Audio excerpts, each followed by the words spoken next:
आज हम यहाँ पर सीपीयू को किस तरह से असेंबल किया जाता है वो सीखने जा रहे हैं। तो सबसे पहले हमको कुछ बातों का ध्यान रखना है। ये जो प्रैक्टिकल इसको करने से पहले हमको जितने भी केबल है, पावर केबल है, इसको हमारे बोर्ड से हटाना अनिवार्य होगा, क्योंकि आप जानते हैं इलेक्ट्रिक शॉर्ट लग सकता है। इसलिए सबसे पहले आप जो सीपीयू और मॉनिटर के जो भी हैं पावर सप्लाई है उनको डिस्कनेक्ट कर दें। उसके बाद हम आपको प्रैक्टिकल के तौर पर कुछ जानकारी जो पढ़ाई के तौर पर बताने वाले हैं। तो आप इसे घर में प्रयोग ना करें जब तक आपके पास कोई अगर तकनीकी जो सक्षम आदमी न हो, इसमें घर में प्रयोग न करें। सबसे पहले हम देखते हैं, ये आपको दिया हुआ है SMPS, जो कि पावर सप्लाई का मुख्य भाग होता है, जो हमारे बोर्ड से जुड़ा होता है। ये सीपीयू में फिट रहता है। अगर हम देखते हैं इसमें हमारे पास इस तरह से एक 24 पिन का जो पावर सॉकेट होता है, ये हमारे मदरबोर्ड में फिट होता है। इसको हम इस तरह से यहाँ से हटा सकते हैं। यहाँ पर एक लॉक दिया हुआ है, इसको आप यहाँ से रिमूव कर दीजिए, ये इस तरह से हट जाता है।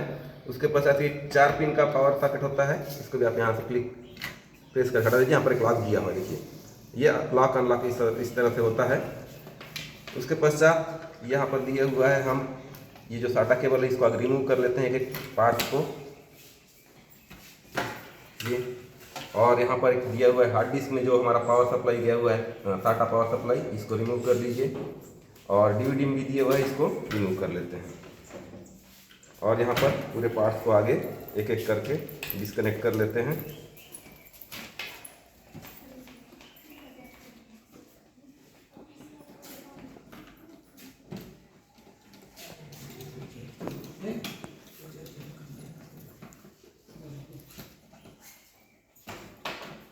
उसके पश्चात यहाँ से जो सीपीयू फैन का दिया हुआ है, इसको पावर को भी रिमूव कर लेते हैं। और ये यहाँ से इसको अनस्क्रू करके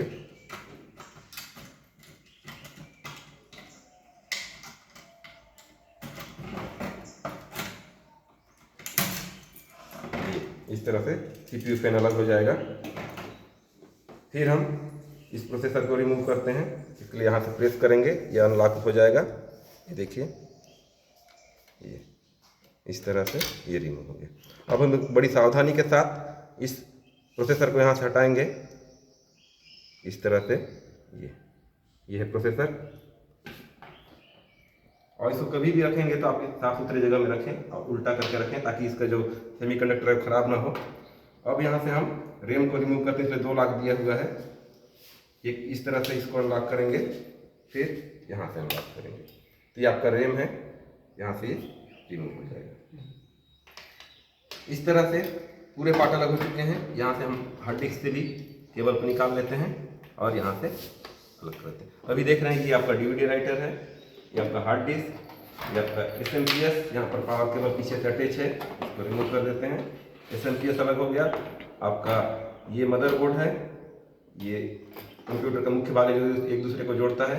ये आपका इसका सीपीयू फैन, ये आपका प्रोसेसर और ये रैम। इस तरह से आप सभी भाग को अलग करने के बाद अब हम इसको जोड़ना देखें।